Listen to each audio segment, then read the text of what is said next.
नमस्कार दोस्तों, मेरे YouTube चैनल पर आपका स्वागत है। आज की कहानी है लालची सास ससुर को बहू ने सिखाया सबक। रीना रीना कहाँ हो तुम? मेरी चाय कहाँ है? रीना बहू, बाथरूम में मेरा गर्म पानी रखा कि नहीं? मम्मी, मेरा होमवर्क तो करवा दो, नहीं तो कल टीचर सबके सामने पनिश करेंगी। मम्मी, मेरी एग्ज़ाम है, ये याद नहीं हो रहा है, करवा दो ना प्लीज़। भाभी देखो ना, धोबी ने मेरी शर्ट कैसी प्रेस की है, ज़रा एक हाथ मार दो ना। ऐसे सुबह से लेकर रात तक उसके नाम की गूंज घर भर में सुनाई देती रहती और वो फिरकी की तरह हर एक की फरमाइश पूरी करने दौड़ पड़ती। रीना ऋषि की पत्नी, दो प्यारे प्यारे बच्चों की माँ, सास ससुर की सेवा करती, बहू ननद देवरों के नखरे उठाती, प्यारी भाभी, ऐसे कई रिश्तों में बधी भरे पूरे घर की सबसे बड़ी बहू होने के नाते सारी जिम्मेदारियां उसी के ऊपर थोप, बस उसके गहने, रुपए, पैसे और महंगी साड़ियों को संभाल कर सासू माँ ने अपने पास रख लिया था कि वार त्योहार पर ज़रूरत पड़ने पर ले लेना। पर अक्सर ऐसा होता कि जब रीना को ज़रूरत महसूस होती तो सासू माँ के पास जमा पैसे घर खर्च में ख़त्म हो गए होते और गहने लॉकर से लाने की उन्हें याद नहीं रहती। कुछ महंगी सिल्क की साड़ियाँ ननद रानी को पसंद आने पर उसे दे दी गई। फिर धीरे धीरे रीना ने उनसे मांगना ही छोड़ दिया। उसकी खुशियों की किसी को कोई परवाह ही नहीं थी, जैसे वो बस सबकी ज़रूरतें पूरी करने का एक माध्यम बन गई थी। जब भी उसकी किसी मामले में बहुत ज़रूरत होती तो घर भर का प्यार उसी पर न्यौछावर होने लगता, खासकर पति ऋषि का। वैसे तो ऋषि का स्वभाव अच्छा था, पर रीना को उसकी एक बात बहुत खटकती थी। जब काम होता तो उनका कुछ ज़्यादा ही प्यार उस पर उमड़ने लगता। वैसे उन्हें उसकी खुशी से ज़्यादा कोई सरोकार नहीं रहता। अब उसके देवर राकेश की शादी तय हो गई थी। घर की बड़ी बहू होने के नाते सारी जिम्मेदारियां फिर उसी के जिम्मे थी, जिसे वो बखूबी निभा भी रही थी। शादी बहुत अच्छे से निपट गई। आखिर रश्मि उसकी देवरानी बनकर आ ही गई। लगभग सारे मेहमान भी जा चुके थे। सब मेहमानों के चले जाने के बाद अगली रात ही ऋषि ने रीना को अपने उसी पुराने अंदाज में अपने आगोश में लिया। रीना समझ तो गई थी कि अब वह फिर किसी नई चाल का मोहरा बनने जा रही है, पर चुप रही। उसने धीरे से अपने आप को छुड़ाया और अपना मोबाइल फ़ोन देखने लगी। ये क्या रीना, छोड़ो अपना फ़ोन, ये समय बस मेरे लिए ही है। मैं तो तुम्हारे जैसी पत्नी पाकर धन्य हो गया मेरी जान। तुमने शादी का पूरा काम बहुत अच्छे से संभाल लिया। रीना कुछ नहीं बोली, बस फीकी सी मुस्कान उसके चेहरे पर आ गई। राकेश की शादी बिना विघ्न इतने धूमधाम से बस तुम्हारे कारण ही हो पाई रीना। जब सारे रिश्तेदार तुम्हारी तारीफ करते हैं तो मेरा सीना गर्व से चौड़ा हो जाता है। ऋषि ने उसके माथे पर एक चुंबन अंकित कर दिया। रीना को लगा जैसे किसी ने उसे गर्म गर्म अंगारों से दाग दिया हो। शादी के 6 सालों में वो अब इस प्यार के इजहार का अर्थ बहुत अच्छी तरह समझ चुकी थी। क्या बात है मेरी जान, इतनी चुप क्यों हो? कुछ बोल क्यों नहीं रही हो? मैं बहुत थक गई हूँ ऋषि, मुझे बहुत नींद आ रही है, रीना ने धीमे स्वर में कहा। सबके लिए समय है और बस मेरे लिए ही नहीं। मेरे साथ इतनी नाइंसाफ़ी क्यों? आज तो मैं तुम्हें ऐसे नहीं छोड़ने वाला। कहते हुए ऋषि ने उसे अपने बाहों में जकड़ लिया। रीना को घुटन महसूस होने लगी। बाहर बारिश की झड़ी लगी हुई थी और उसके अंदर मानो बहुत बड़ा तूफान उठ खड़ा हुआ था। उसने अपने को छुड़ाने का प्रयास किया। उसका मन हुआ कि कह दे कि क्या काम आ गया आज जो इतना प्रेम जता रहे हो, पर अब तो उसकी ऋषि से लड़ाई तक करने की इच्छा खत्म हो गई थी। लड़ाई भी उससे की जाती है जिससे कभी कोई उम्मीद हो। रीना देखो ना, कितना सुहाना मौसम है, तुम्हारा पसंदीदा बारिश का। अब तो रश्मि आ गई है, तुम्हें भी थोड़ा आराम मिल जाएगा। अब घर के सब काम उसे संभालने दो और अपना पूरा ध्यान मुझ पर और अपने भिट्टू पर लगाओ। ऋषि ने भूमिका बनानी शुरू कर दी। देखो, अब तो सारे मेहमान भी जा चुके हैं और रश्मि की पहली रसोई की रस्म भी हो गई है। मैंने देखा है कि तुम दोनों 2-3 दिनों में ही बहुत घुल मिल गई हो। बहुत अच्छी बात है, उसे यहाँ एक बहन मिल गई। रीना का मन हुआ कि जोर जोर से चीख कर कह दे कि अब मुझसे क्या काम है, वो सीधे सीधे कह ही दो, पर उसने अपने ऊपर काबू कर लिया। आखिर ऋषि की मूल बात उसे जाननी थी। हाँ, ऋषि बहुत प्यारी है, वो प्रत्यक्ष में रीना ने बस इतना ही कहा। वो पापा कह रहे थे कि कल सुबह नाश्ते के बाद सब इकट्ठे होंगे तो रश्मि के मायके से आया सामान भी देख लेंगे। ओह, तो ये बात है, रीना ने मन ही मन कहा। तुम रश्मि को अच्छे से समझा देना अपने घर के रिवाज के बारे में। कौन से वाले रिवाज ऋषि? रीना ने अनजान बनते हुए कहा। अरे वो ही जो तुमने भी बड़े प्रेम से निभाकर माँ पापा को पूरी इज्जत दी। ऋषि ने प्यार से उसके बालों की लट उंगली से घुमाते हुए कहा। पर कौन से रिवाज की बात कर रहे हो आप? मुझे ठीक से समझ में नहीं आया। रीना समझ तो गई थी पर ऋषि से ही सुनना चाह रही थी। अरे जैसे तुमने अपने मायके से आया पूरा सामान, गहने, रुपए, पैसे सब माँ को दे दिए, वैसे ही उसको भी देने के लिए कह देना, जैसा अपने घर का रिवाज है। ऋषि ने उसे अपने आगोश में पकड़ते हुए कहा। रीना को लगा जैसे उसे किसी ने मोटी मोटी जंजीरों से बांध दिया हो।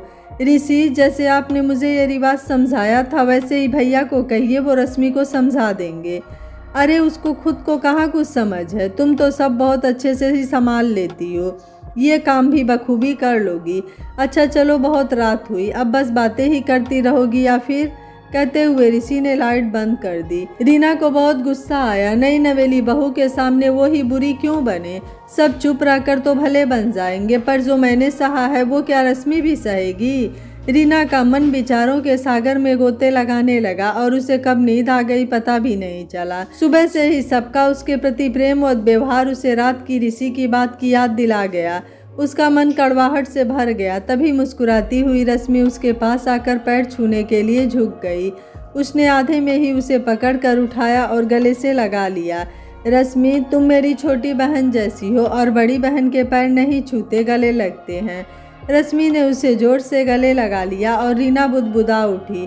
जो मैंने सहा है तुझे नहीं सहने दूंगी, जो मेरे साथ हुआ है तेरे साथ कभी नहीं होने दूंगी मेरी बहन। और रीना की आंखें छलक उठी। आपने कुछ कहा दीदी? नहीं, आओ तुम आराम से बैठो, मैं चाय चढ़ा रही हूँ।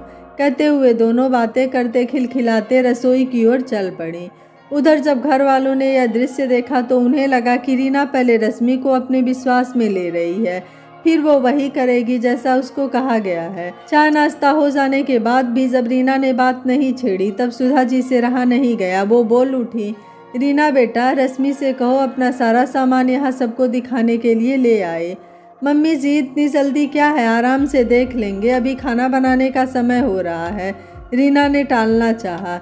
ऋषि और ससुर जी ने उसे घूर कर देखा। ठीक है मम्मी जी, मैं अभी ले आती हूँ। कहते हुए रश्मि अपने कमरे की ओर मुड़ी। बेटा, जिसने भी जो जो सामान दिया है वो सब ले आना, सुधा जी ने कहा। रश्मि अपने पूरे गहने कपड़े ले आई। बेटा, वो आपको कैश भी मिला है ना, वो भी ले आओ, ससुर जी ने बेशर्मी से कहा। रश्मि ने प्रश्नवाचक नज़रों से रीना की तरफ देखा। अरे बड़ी बहू की तरफ क्यों देख रही हो, ये तो अपने घर का रिवाज है, उसने भी सब निभाया है, सासू माँ बोल पड़ी। रीना ने उसे इशारा से सब कैश ले आने को कहा। रश्मि बेटा, ये सब पैसे रीना को दे दो, वो गिन लेगी। रीना ने चुपचाप पैसे गिनकर वापस रश्मि की ओर बढ़ा दिए। रीना, रश्मि को क्यों वापस पैसे दे रही है? ला बेटा, ये सब पैसे तू अपने पापा जी को दे दे और ये सब गहने उठाकर मेरे कमरे में चल, अलमारी में रख देती हूँ, सुधा जी ने रीना को आदेश दिया। रश्मि का चेहरा उतर गया। चिंता मत कर बेटा, ये सब तेरी सासू माँ के पास सुरक्षित रहेंगी, तुझे जब चाहिए वो निकाल कर दे देंगी। अपने घर का यही रिवाज है, बहुएं अपना सब सामान सासू माँ को सौंप कर निश्चिंत हो जाती हैं। बड़ी बहू ने भी खुशी खुशी अपना सब सामान दे दिया है ना रीना? बेटा बताओ, छोटी बहू को ससुर जी ने यथासंभव अपनी आवाज़ में मिठास घोलते हुए कहा। पर पापा जी, इन पैसों से तो बहुत सी चीज़ें खरीदनी है और फिर अभी नई नई शादी हुई है तो कुछ गहने तो रोज ही पहनने पड़ेंगे। रश्मि ने सकुचाते हुए भूल गए कि एक बेटे को सब तुम्हारा ही तो है बेटा, कौन से गहने रुपए भागे जा रहे हैं, अपने घर में सब बिल्कुल सुरक्षित ही रहेगा, जब कहोगी मैं निकाल कर दे दूंगी। देखो रीना भी अपना सब कुछ मुझे ही सौंप कर कितनी निश्चिंत हो गई है। सासू माँ ने रीना की तरफ देखकर हामी भरने का इशारा किया। मम्मी जी, आपने बिल्कुल सही कहा कि गहने रुपए अपने घर में सुरक्षित हैं ही, तो फिर आपकी अलमारी में रहे या रश्मि की क्या फ़र्क पड़ता है? अब देखिए ना, मुझे ही आपसे बार बार मांगने में शर्म आती है, तो फिर ये तो नई नई है, कैसे मांग पाएगी? अभी इसी के पास रहने दीजिए, इसे भी तो जिम्मेदारी संभालने दीजिए। रीना की बात सुनकर रश्मि ने चैन की सांस ली। तभी ससुर जी की तेज आवाज़ सुनाई दी। ये कौन सा नया रिवाज ला रही हो बहू? जो अभी तक होता आया है वही होगा। सारे रुपए गहने तुम्हारी सासू माँ ही संभाल कर रखेंगी। ऋषि, ये रीना क्या बकवास कर रही है? लगता है अपने घर के रीति रिवाज भूल गई है ये। ससुर जी का बदला रूप और सासू माँ का तमतमाया चेहरा देखकर रश्मि को सब माजरा समझ में आ गया। उसने रीना की तरफ कृतज्ञता भरी नज़रों से देखा और कहा, अपने घर के रीति रिवाजों का मैं भी सम्मान करती हूँ, पर दीदी सही कह रही हैं, हमें भी अब अपनी जिम्मेदारियों का एहसास होना चाहिए। जब तक हम अपनी चीज़ें खुद संभाल कर रखना नहीं सीखेंगे तब तक दूसरों की जिम्मेदारियाँ कैसे उठाएंगे। वैसे भी मम्मी जी के अब आराम करने के दिन है, इतनी टेंशन उन्हें देना ठीक नहीं है। कहते हुए रश्मि ने अपना सब सामान समेट कर अपनी अलमारी में रख लिया। रीना के ओठों पर मुस्कुराहट आ गई। रश्मि की बात सुनकर घर में मानो भूचाल आ गया। देवर राकेश चुपचाप खड़े थे, पर बात बढ़ती देख उन्होंने रश्मि का पक्ष लेते हुए कहा, मम्मी पापा रहने दीजिए ना, कुछ दिन ये सब रश्मि के पास ही, उसके भी अपने कुछ अरमान है, फिर सब सामान तो हमारे घर का ही है ना, कहीं नहीं जाएगा। कुछ दिनों बाद मैं खुद ही आपके पास रख दूंगा। रीना ने राहत की सांस ली। उसने प्रश्नवाचक नज़रों से ऋषि की ओर देखा। ऋषि ने नज़रें झुका ली। वो भी अब सब समझ चुके थे कि काश उसने भी रीना का शुरू से ही साथ दिया होता तो आज उसके पास उसके गहने और रुपए सुरक्षित होते। अपने भाई और बहन की शादी में हाथ तंग होने और बाद में बनवा कर दे देने का झूठा आश्वासन देकर रीना के अधिकांश गहने बढ़ चुके थे। रह गया था तो हमेशा गले में रहने वाला एक पतला सा मंगलसूत्र, कान के छोटे छोटे टॉप्स और हाथ की 4 चूड़ियाँ ही। रीना के चेहरे पर संतोष भरी मुस्कान थी और रश्मि कृतज्ञ भाव से उसे देख रही थी। उसके जीवन के इस नए अध्याय में यह बहुत मधुर पल था जब उसे इतनी अच्छी जेठानी के रूप में बड़ी बहन मिल गई थी, जिसने सुबह सुबह पहले ही रश्मि को सब समझाकर उसे आश्वासन दे दिया था कि जो मेरे साथ हुआ वो तुम्हारे साथ कभी नहीं होगा। भले ही उसके रुपए गहने उसको ना मिल पाए हों, पर उसने अपनी देवरानी के साथ वो सब होने नहीं दिया जो उसने सहा था। और रीना के लिए भी मानो यह सुबह आशाओं की नई किरण लेकर आई थी। आज रश्मि के साथ अन्याय न होने देना उसके जिंदगी के सबसे खुशनुमा पलों में से एक था। ऋषि ने भी रीना से माफ़ी मांगते हुए कहा, रीना मुझे माफ़ कर दो, आज मेरी भी आंखें खुल गई है कि मुझे भी अपनी पत्नी का साथ देना चाहिए। अब रीना के दिन भी पलट गए थे क्योंकि ऋषि भी रीना को समझने लगा था। यह कहानी आपको कैसी लगी आप मुझे अपनी राय कमेंट बॉक्स में ज़रूर दीजिएगा। वीडियो पसंद आया है तो वीडियो को लाइक शेयर एंड चैनल को सब्सक्राइब कर लीजिएगा। Thank you for watching. मिलते हैं अगली कहानी।